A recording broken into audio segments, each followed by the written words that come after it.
आइए दोस्तों शुरू करते हैं 71वीं बीपीएससी के लिए इम्पोर्टेंट करेंट अफेयर्स। चलिए देखिए, पहला है क्यूएस रैंकिंग 2026।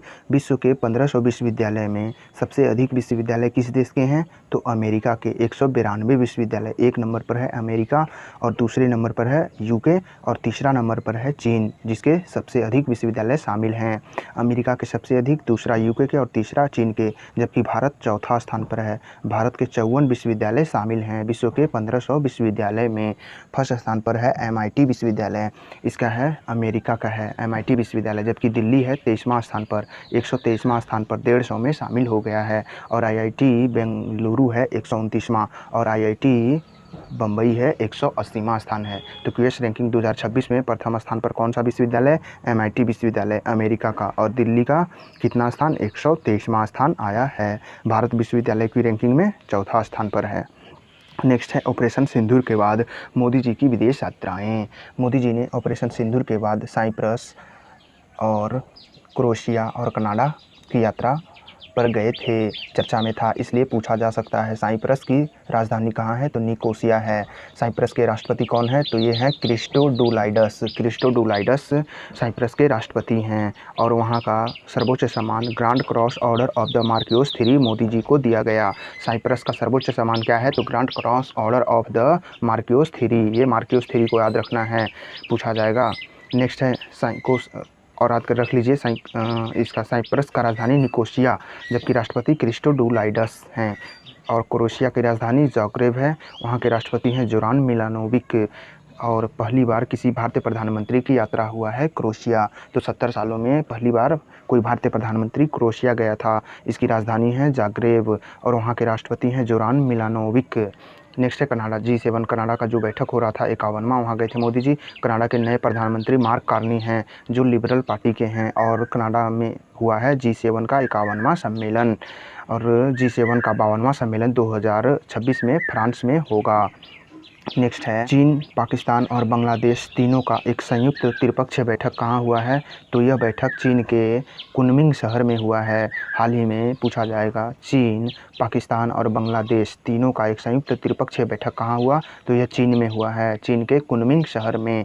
नेक्स्ट है यूएनएससी के 5 नए अस्थायी सदस्य 1 जनवरी 2026 से कौन कौन बनेंगे? संयुक्त राष्ट्र महासभा के 5 नए अस्थायी सदस्यों में बहरीन, कांगो और कोलंबिया, लाटविया तथा लाइबेरिया, ये 5 सदस्य 1 जनवरी 2026 से अस्थायी सदस्यता ग्रहण करेंगे। Bahrain, Congo, Colombia, Latvia, Liberia. Next है इजराइल और ईरान युद्ध, ये चर्चा में था, इससे एक क्वेश्चन रह सकता है। इजराइल और ईरान युद्ध 13 जून 2025 को शुरू हुआ था। ईरान ने इजरायली के टॉप कमांडरों को मारा था, जो परमाणु बम बनाने वाले इंजीनियर थे, 13 जून 2025 को। और विराम हुआ 23 जून 2025 को। युद्ध विराम ईरान और इजराइल के बीच 23 जून 2025 को हुआ, जबकि शुरू हुआ था 13 जून, यानी कि 10 दिन बाद। इसी के साथ इजराइल ने कौन सा ऑपरेशन चलाया था? Operation rising lion. और ईरान चलाया था ऑपरेशन टू प्रॉमिस 3, जबकि अमेरिका का था ऑपरेशन मिडनाइट हैमर। अमेरिका का था ऑपरेशन मिडनाइट हैमर। और भारत ने वहाँ से ईरान से लोगों को निकालने के लिए ऑपरेशन सिंधु चलाया था। आर्मेनिया से सहयोग लिया था, वहाँ का एयरबेस का प्रयोग किया था। तो भारत चलाया ऑपरेशन सिंधु अपने भारतीयों को निकालने के लिए। अमेरिका का था ऑपरेशन मिडनाइट हैमर, जिससे के द्वारा फोर्डो, नतांज और इस्पाहान पर B-2 बम्बर का प्रयोग करके परमाणु ठिकानों को नष्ट किया था। अमेरिका ने ईरान के फोर्डो, नतांज और इस्पाहान पर हमला किया था, B-2 बम्बर का प्रयोग किया था ऑपरेशन मिडनाइट हैमर द्वारा। जबकि ईरान का ऑपरेशन था ऑपरेशन टू प्रॉमिस 3 और इजराइल का ऑपरेशन था ऑपरेशन राइजिंग लायन। नेक्स्ट है विश्व जनसंख्या रिपोर्ट 2025 UNFPA, संयुक्त राष्ट्र जनसंख्या कोष द्वारा UNFPA जारी किया गया विश्व जनसंख्या रिपोर्ट। भारत की जनसंख्या बताया गया है 146 अरब बताया गया है, 1.46 अरब 146 करोड़ बताया गया, जिसमें प्रजनन दर भारत का घटकर 1.9 हो गया है। और किसी भी देश का सामान्य प्रजनन दर 2.1 होना चाहिए।